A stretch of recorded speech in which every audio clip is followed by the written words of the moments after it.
The CEO pretended to be an uninsured patient. Only one nurse believed his pain was real. Eric Vale had spent his entire career talking about healthcare access, but on a cold, rainy night in Chicago, he discovered that access began with a woman behind a desk asking for a card he had decided not to carry. He walked into the emergency room of St. Agnes Medical Center wearing an old brown coat, a gray knit cap, and sneakers that were supposed to look worn but still looked suspiciously intentional. He had practiced the name twice in the cab: Evan Miller, uninsured, freelance worker, mild abdominal pain. Simple, at least that had been the plan. The waiting room smelled of disinfectant, wet wool, old coffee, and fear. A toddler coughed against his mother's shoulder. An elderly man sat with one hand pressed to his ribs. A woman in scrubs hurried past with two charts under her arm, and the expression of someone who had not sat down since the previous presidential administration. Eric approached the intake desk. Gloria Hayes, 58, glasses low on her nose, looked up at him with the practiced patience of a woman who had already been yelled at by 6 people that evening and expected number 7 soon. Insurance card? Eric swallowed. I don't have one. Something in Gloria's face did not become cruel. It became closed. She slid a clipboard toward him. Name, date of birth, address, emergency contact, employment status, ability to pay. The questions were not rude. That made them worse. They arrived in a calm, bureaucratic line, each one placing a little more distance between him and care. Eric reminded himself this was necessary. Hospitals needed documentation. Systems needed order. Without cost controls, everything collapsed. That was what he said in boardrooms. It sounded colder under fluorescent lights. Gloria tapped the form. Occupation? Eric almost answered automatically. I manage risk exposure. Gloria stared at him. So you sell car insurance or run a sports betting podcast? Eric blinked. Freelance consultant. Her eyebrows rose. Somehow that sounded worse. He took the clipboard and sat down. Around him, patients waited with the dull endurance of people who had learned that pain did not make clocks move faster. Eric had intended to report abdominal discomfort, something vague, calm, and low urgency. He wanted to test wait time, intake tone, financial screening, escalation protocols, but halfway through writing Evan Miller, a tight pressure ballooned behind his sternum. At first he dismissed it. Stress. Lack of sleep. Too much coffee. Too many late nights ignoring his cardiologist's polite warnings about family history and blood pressure. Then the pressure moved upward. Jaw, left shoulder. His fingers went cold. Eric set the pen down carefully. Control the breathing. Observe. Do not overreact. He had built Helix Care on that principle. Measure before responding. But bodies were poor employees. They did not always wait for approval. A bead of sweat slid down his temple. Gloria noticed him leaning forward. Sir, if you're feeling worse, fill out the top section and we'll update triage. I'm having some chest discomfort. Her eyes narrowed, not unkindly, but with the exhausted skepticism of someone trained to recognize exaggeration from people desperate to move up the list. Chest pain or discomfort? Eric almost laughed. Even pain needed the right category. Pressure, he managed. Some pain in my jaw. Gloria hesitated. Behind her, a phone rang. Someone asked about a billing code. A man across the room groaned. The waiting room seemed to tighten around him. Then a nurse appeared from the trauma hallway, pulling off blue gloves as she walked. Mara Bennett looked younger than Eric expected a person with that much fatigue in her eyes to be. 27, maybe. Dark hair twisted into a messy bun. Badge clipped crookedly. Sneakers scuffed from too many urgent steps. She heard enough. Jaw pain? She asked. Eric nodded. She took his wrist before he answered further, fingers finding his pulse with quick precision. Her expression sharpened. Cold hands. Sweating. Short breaths. She looked at Gloria. EKG now. Gloria lowered her voice. He hasn't verified payment. Mara did not blink. His heart isn't waiting for paperwork to decide whether it's allowed to stop. The words landed harder than Eric expected. For the first time that night, someone looked at him and saw not an uninsured man, not a payment risk, not a form half-filled in suspicious handwriting. A patient. A shift manager appeared near the nurse station just as Mara reached for a wheelchair. Mara, we're already over utilization tonight. Helix Care is reviewing unnecessary cardiac workups this quarter. Eric went still. Helix Care. His company's name sounded different here. Not like a brand. Not like a mission. Like a warning posted between a nurse and a test. Mara's jaw tightened. With all respect, if this is cardiac and I ignore it because an insurer dislikes numbers, we'll have more than utilization to discuss. The manager looked annoyed but stepped aside. Mara pushed Eric toward a small exam bay. The EKG leads were cold against his skin. The machine printed its little strip of jagged truth while rain beat against the windows beyond the curtain. The result was not catastrophic, not yet, but it was abnormal enough that Mara's face lost none of its seriousness. "You're staying for monitoring," she said. Eric wanted to argue. He wanted to ask what criteria she was using, what protocol, what cost threshold, what risk profile. Instead, he watched her grab a thin hospital blanket from a warming cart and unfold it over him. The gesture was efficient, almost rough. Still, it felt warmer than anything that had happened since he walked in. "No insurance doesn't mean no pain," she said. Then she turned to answer another alarm. Eric lay there beneath the blanket, listening to the sounds of the air. Footsteps, wheels, coughing, phones, pain being sorted by urgency and affordability. For years he had defended cost control as clean, rational, necessary, but in the emergency room, under the name Evan Miller, with his own company being used as a reason to hesitate, Eric began to understand something he had never seen on a spreadsheet. A policy could be perfectly worded, and still become a locked door in front of someone who was hurting. Mara Bennett did not comfort people beautifully. That was the first thing Eric noticed. She did not lower her voice into a soft, angelic whisper. She did not float through the ER with endless patience. She moved fast, spoke faster, and carried 3 different emergencies in her head at once. But when she listened completely. Eric lay in the observation bay with EKG stickers still attached to his chest, trying not to look like a man analyzing the operational failures of an emergency department, while pretending to be an uninsured freelance consultant named Evan Miller. Mara checked his vitals, glanced at the monitor, adjusted the cuff on his arm, and asked about the pain again. Not once did she look bored. Not once did she treat him like he had exaggerated his way into a bed. Across the curtain, an elderly man asked a billing clerk whether he would be charged for oxygen if he decided he could breathe economically. A young mother bounced a feverish toddler on her hip, while whispering that her insurance had changed, and she did not know what was covered anymore. Near the nurse's station, Dr. Aaron Price stood with one hand pressed to his forehead, arguing into a phone. The patient had been in a car accident. The CT scan was medically reasonable. No, waiting 6 hours was not reasonable. Yes, he understood prior authorization. No. Head trauma did not become less urgent because a form had not completed its journey through the sacred kingdom of fax machines. Eric turned his face toward the curtain. He had heard physicians complain about insurance before, usually in conference panels. Never while a real patient waited 10 feet away. Mara swept back in with a paper cup of water and a packet of crackers she looked at as if she had stolen them from a hostile government. "Eat something unless you're planning to faint for dramatic effect." "I wasn't planning to." "Good. We're overbooked on drama." She moved to leave, but Eric stopped her. "How do you handle the bottleneck process here?" Mara slowly turned. "The what?" "The flow issue. Patient intake, diagnostic approval, bed turnover. Is there a live efficiency board?" Her eyes narrowed. "You sure you're not a consultant who got lost in a sad coat?" Eric looked down at the coat. "It's not that sad. It has resignation energy." Despite the pressure still sitting faintly in his chest, Eric almost laughed. Mara disappeared again before he could respond. He watched her move from room to room, checking an IV, calming a confused man, translating a medication schedule for a worried daughter, reminding a teenager to stop filming himself in the trauma hallway because this is an ER, not your origin story. She was not gentle in the decorative sense. She was reliable. There was a difference. At some point Eric realized she had not eaten. A paper cup of coffee sat abandoned near the computer station, untouched and certainly cold. Mara took one sip, made a face, and drank it anyway like punishment she had accepted as part of the job. When she came back to check his repeat vitals, Eric asked how she could stand it. Mara did not pretend not to understand. She wrapped the blood pressure cuff around his arm and said the secret was caffeine, good shoes, occasionally cursing the entire American healthcare system internally instead of where patients could hear. The machine beeped. "Blood pressure still high," she said. "I've had a stressful evening. Join the club. We meet never because everyone's working doubles." Before Eric could answer, Mara's phone vibrated in her pocket. She glanced at the screen. The name that flashed was Leo. Her face changed. It was quick, but Eric saw it, the professional mask slipping, revealing something younger and far more frightened underneath. She stepped just outside the curtain to answer, but the ER was too loud and too crowded for privacy. Eric heard fragments, dialysis, dizzy. "Did you eat? Sit down, call Mrs. Patel if it gets worse." "No, don't joke about haunting me, Leo. I'm not in the mood." When she returned, her mouth had settled into a straight line.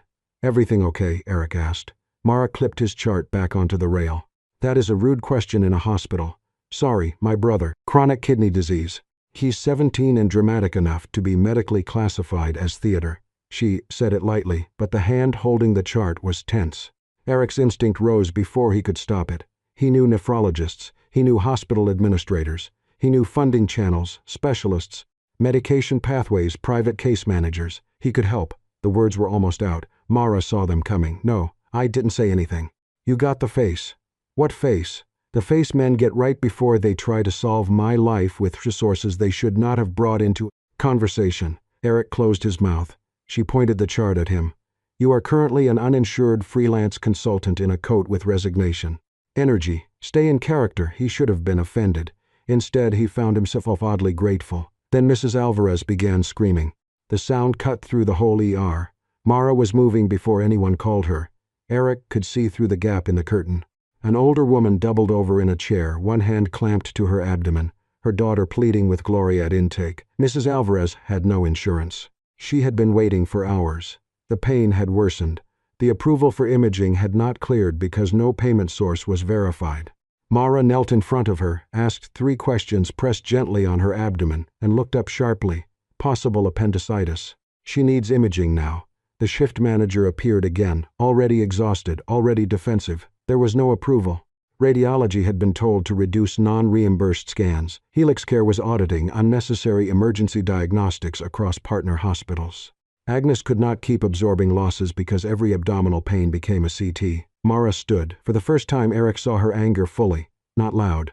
Worse, focused. She said Mrs. Alvarez was not a cost category. She was a woman with rebound tenderness, fever, and worsening pain. If they waited for a payment pathway to become morally convenient, they might be wheeling her into surgery too late. The manager warned that Mara was putting her name on a violation. Mara took the pen from the desk and signed the order herself, "Doctor." Aaron Price looked at her, then at Mrs. Alvarez, then signed too. The scan confirmed it, appendicitis, urgent surgery. By the time the transport team came, Mrs. Alvarez's daughter was crying into Mara's shoulder. Mara held her for exactly 3 seconds, then stepped back because 3 other patients still needed her. An hour later, Eric saw the note placed in Mara's file. "Deviation from cost control protocol. Pending review." Mara noticed him reading it. "Nosy for a man with chest pain. You could lose your job." She shrugged, but the movement was tired, not careless. "I'm not brave," she said. "I'm just too tired to pretend I don't see people hurting." Then she walked away to answer another call light. Eric remained still beneath the hospital blanket. That sentence stayed with him. He had always thought bad systems harmed patients first. Now he understood something worse. A cruel system did not only delay care for the vulnerable. It slowly trained good people to betray themselves, and then punished them when they refused. By the time Eric was discharged for outpatient follow-up, the rain had not stopped. It had only become meaner. He sat in the hospital lobby with the sad brown coat folded over his lap, looking paler than he wanted to admit. His chest pain had eased, but the night had left something heavier behind. Around him, patients came and went with discharge papers, plastic bags, and the exhausted relief of people who had survived one part of a system only to face the bill later.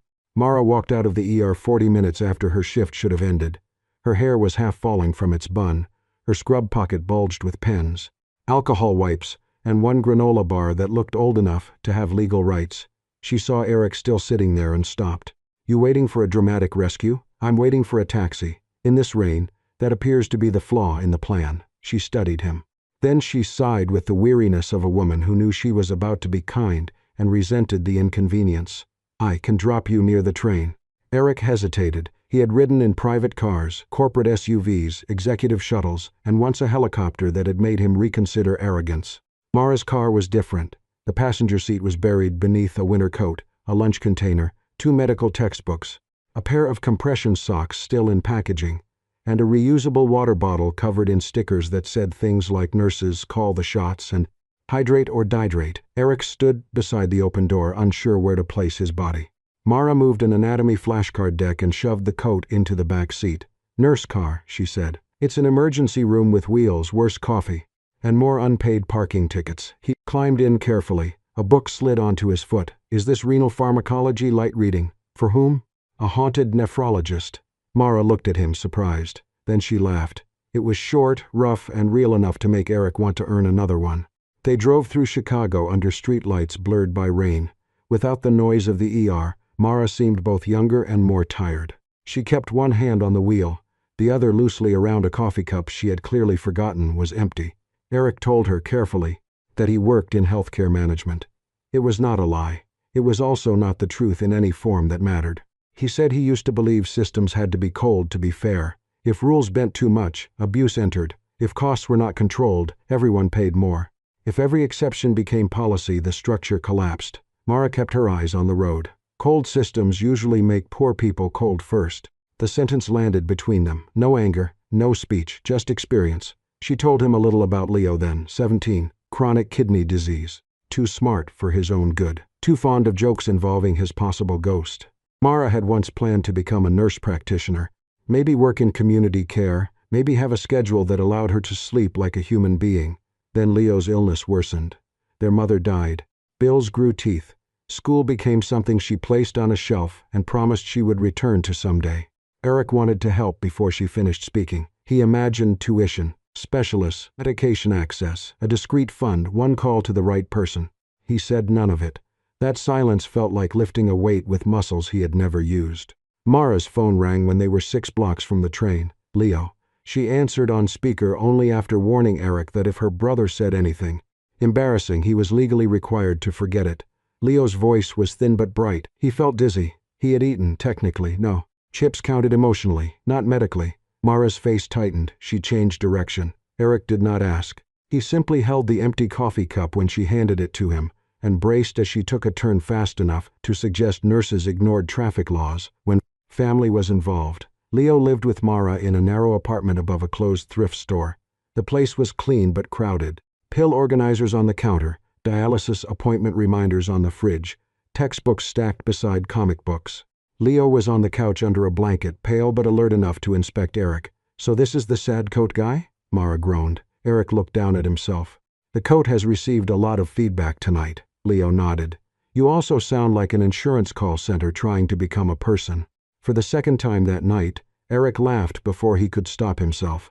He sat awkwardly on the edge of a chair while Mara checked Leo's blood pressure with a tenderness she seemed embarrassed to show. Leo talked about a video game, about a villain with terrible kidneys, about how Mara spoke more sweetly to the blood pressure cuff than she did to men who might want to date her. Mara threatened to throw a sock at him. Eric listened. He did not know what to say to a 17-year-old who joked around a disease that had already stolen too much from him. So he stopped trying to be impressive and simply asked questions about the game. Leo brightened. Mara saw it, and against her better judgment, something in her softened. The next morning, Eric returned to Helix Care. He did not go to his office first. He went to data. Vanessa Crane appeared within 20 minutes, sharp suit, sharper expression. St. Agnes, she reported, had increased diagnostic utilization among low coverage and uninsured patients. The hospital was drifting outside cost benchmarks. If Helix Care did not tighten review standards, other partner hospitals would follow. Eric listened to words he had heard 1,000 times. Utilization, benchmarks, risk profiles, abuse prevention, after Mara's car, after Leo's couch, after Mrs. Alvarez nearly waded her way into a ruptured appendix. The language sounded sanitized enough to be dangerous. He requested denied authorization files. Vanessa objected, then complied. By evening, Eric had read enough to feel ill. Cases flagged as low ability to pay. Requests delayed because an algorithm predicted possible overuse. Imaging denied until symptoms escalated. Medication marked not immediately necessary by a model that had never sat beside a 17-year-old trying to make his sister laugh through. Dizziness. Then Leo's denial appeared. A supportive medication his nephrologist had requested had been rejected by Helix Care as not medically necessary at this time. Eric stared at the screen. He could approve it with one call. He could fix Leo's case quietly before Mara ever knew. That was the temptation. Clean, fast, personal. Wrong. That night, he returned to Mara's apartment because she had texted him only one word: denied. Mara did not cry when she showed him the notice. That was worse. She stood in the kitchen, one hand on the counter, the other holding the paper as if it weighed more than paper should. "The scariest part," she said, "is not being told no. It's wondering if anyone actually read his name before they said it." Eric looked at the Helix Care logo on the denial letter. His logo, his system, his signature, spread across thousands of choices he had never had to watch. The lie could not survive that kitchen. He left in the rain with the truth pressing against his ribs, harder than the chest pain had. He had not only disguised himself as an uninsured patient, he had disguised himself as a decent man while the company he led made people like Mara, exhausted from begging machines, to believe that pain was real. Mara Bennett came to Helix Care because she thought someone was finally ready to listen. That was what Eric had said. A policy review, frontline testimony, a chance to tell the people above the system what happened below it. So she came after a 12-hour shift, still in scrubs, hair pinned badly, eyes burning from no sleep and too much vending machine coffee. She brought notes about Mrs. Alvarez, about delayed imaging, about Leo's denied medication, about the way nurses were asked to hold human suffering in one hand and cost control rules in the other. She expected a conference room full of executives. She did not expect to see Evan Miller standing at the head of the table in a tailored charcoal suit, except nobody called him Evan. Vanessa Crane, sharp and elegant at his right side, glanced at him and said, "Mr. Vale, legal is ready." Mara stopped walking. For one strange second, her mind refused to put the pieces together. Then it did. Eric Vale, CEO of Helix Care. The uninsured patient with the sad coat. The man she had pushed past payment protocol for. The man who had sat in her car among compression socks and cold coffee. The man who had met Leo, heard about the denial, listened while she admitted the terror of not knowing whether anyone had read her brother's name. He had not been powerless. He had been hiding power. Eric's face changed when he saw the moment land. He stepped toward her, but Mara moved back as if his apology had physical weight. He tried to explain. At first he had gone undercover to understand the complaints. Then he had not known how to tell her. Then the evidence became bigger than one night, one patient, one nurse, one denied medication. Mara stared at him. The explanation sounded exactly like the kind of language she hated most. Polished, reasonable, and late. She told him he had turned her ER, her patients, and her brother into a secret audit. She had cared for him because she believed he was another person being crushed by the system. Meanwhile, he was the man whose signature lived inside that system. Eric did not defend himself. That was the first decent thing he did in the room. The meeting began with Mara still standing near the door, arms folded, jaw tight. Eric presented the findings without decoration. At St. Agnes and dozens of partner hospitals, Helix Care policy had created pressure to delay diagnostics for uninsured and underinsured patients. Internal models flagged certain cases as high-cost risk before medical review. Emergency approvals were routed through systems designed for efficiency, not urgency. Nurses and doctors were being forced to choose between clinical instinct and financial penalty. Dr. Aaron Price had sent written testimony. So had 3 other physicians. Gloria Hayes had submitted intake notes showing how payment questions were pushed earlier and earlier into the care process. Vanessa did not deny every point. That made her more dangerous. She argued with the calm of someone who had spent years making hard things sound responsible. If Helix Care opened approvals too broadly, premiums would rise. If hospitals ordered unlimited scans, abuse would increase. If every emotional case bent policy, the company could lose financial stability and millions of members would suffer. She looked at Mara, not unkindly. A system could not run on compassion alone. Mara almost laughed, not because Vanessa was wrong about money, because people with money always acted as if compassion was the reckless part.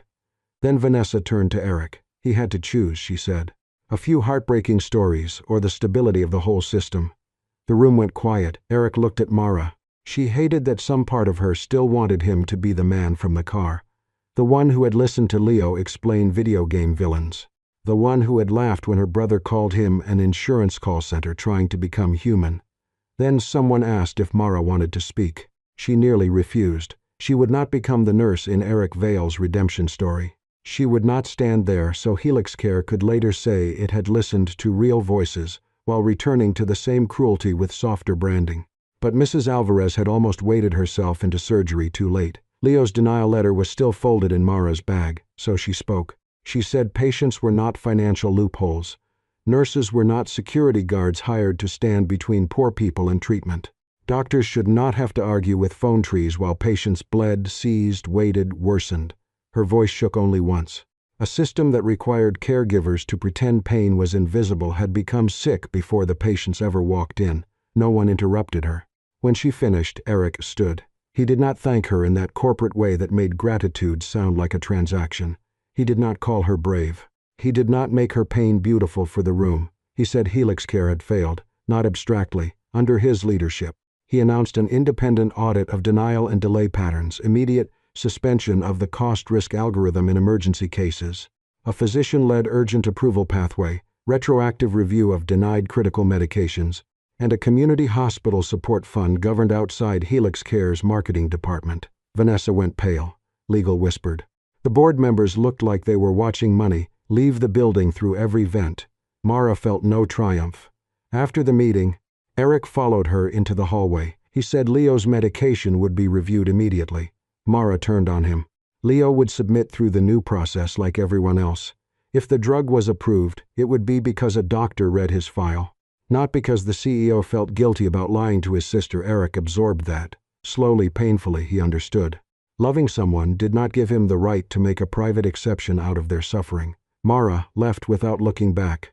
By morning, the story had leaked. Insurance CEO pretended to be uninsured patient and fell for nurse, who treated him. Reporters swarmed St. Agnes. Online strangers called Mara a hero, a fool, an opportunist, a saint. Helix Care's PR team drafted a campaign about the nurse who reminded us care comes first. Eric killed it immediately. No photo, no interview, no Mara Bennett story. But the damage had already found her. A reporter cornered Mara outside the ambulance bay and asked whether she had known who Eric was when she treated him.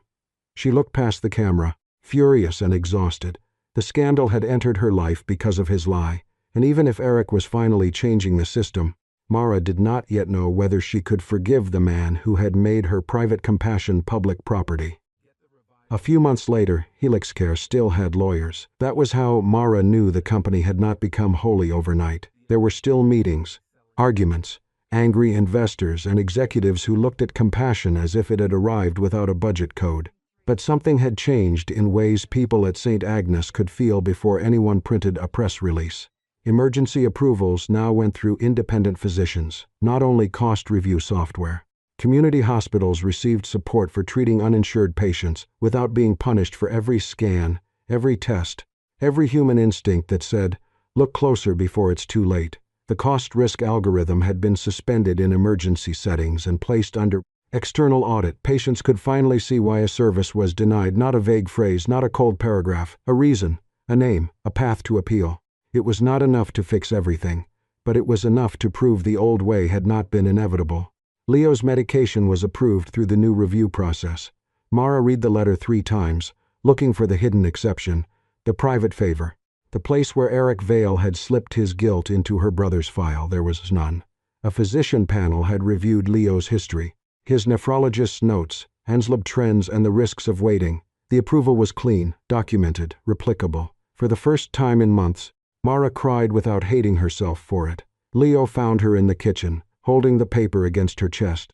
Are these happy tears, or I'm about to reorganize the entire healthcare system with a stapler tears? Mara wiped her face. Both. Good. Very on brand. Leo improved slowly, not magically. Chronic illness did not exit a story because someone wrote a better policy. But the medication helped. His dizziness eased. His jokes became more annoying, which Mara considered a clinical sign of progress. She stayed at St. Agnes, still exhausted, still sharp-tongued, still drinking coffee that tasted like burnt legal documents. But she also enrolled in a part-time nurse practitioner program after the hospital launched a scholarship for frontline nurses.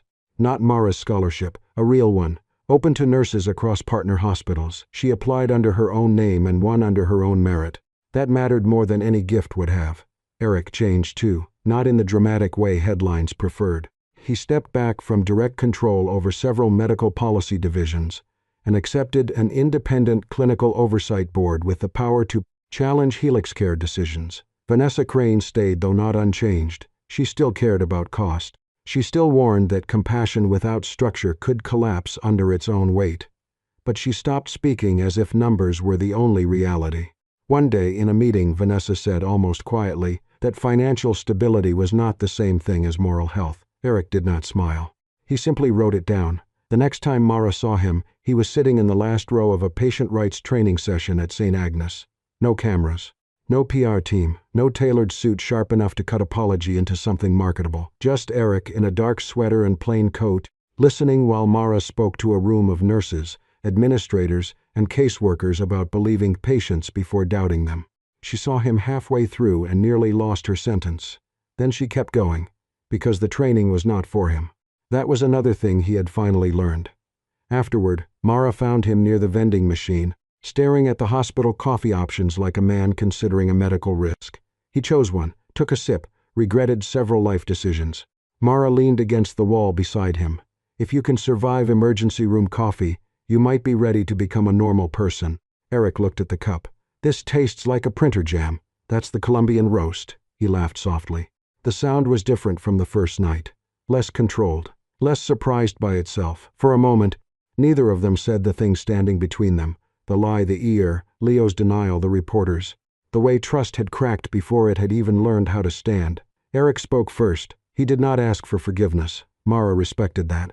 He said he was trying to stop loving people by making exceptions for them. He did not want to fix private pain while leaving everyone else trapped in the same machine. He wanted to learn how to stand beside someone without turning them into proof that he was good. Mara looked at him for a long time. She told him she was still angry. Eric nodded. She told him she had noticed he changed things without requiring her to stand beside him at a podium. He nodded again, but this one looked harder. Then he asked if, someday, she might want coffee with him that did not come from a hospital vending machine. Mara lifted an eyebrow. If you call it a relationship evaluation meeting, I'm reporting you to security. I was going to call it a date. She tried not to smile, failed. Then someday, she said. Yes. A week later, Eric returned to St. Egg without a disguise. No sad coat. No false name. No secret audit hiding inside his pockets. He sat in the waiting room with everyone else while Mara finished her shift. Beside him, a man in worn work boots clutched his stomach and stared at the intake desk. His paperwork sat unfinished in his lap. I don't have insurance, the man whispered, mostly to himself. They're going to think I'm wasting time. Eric did not hand him a business card. He did not call the CEO line. He did not make the man a special exception. He stood, walked to the nurse's station, and found the triage nurse. He says his pain is real, Eric said quietly. Please believe him. From the end of the hallway, Mara saw. She did not smile right away. But her eyes softened, and that was enough. Their love had not begun because Eric pretended to be a patient. It began because Mara believed his pain was real.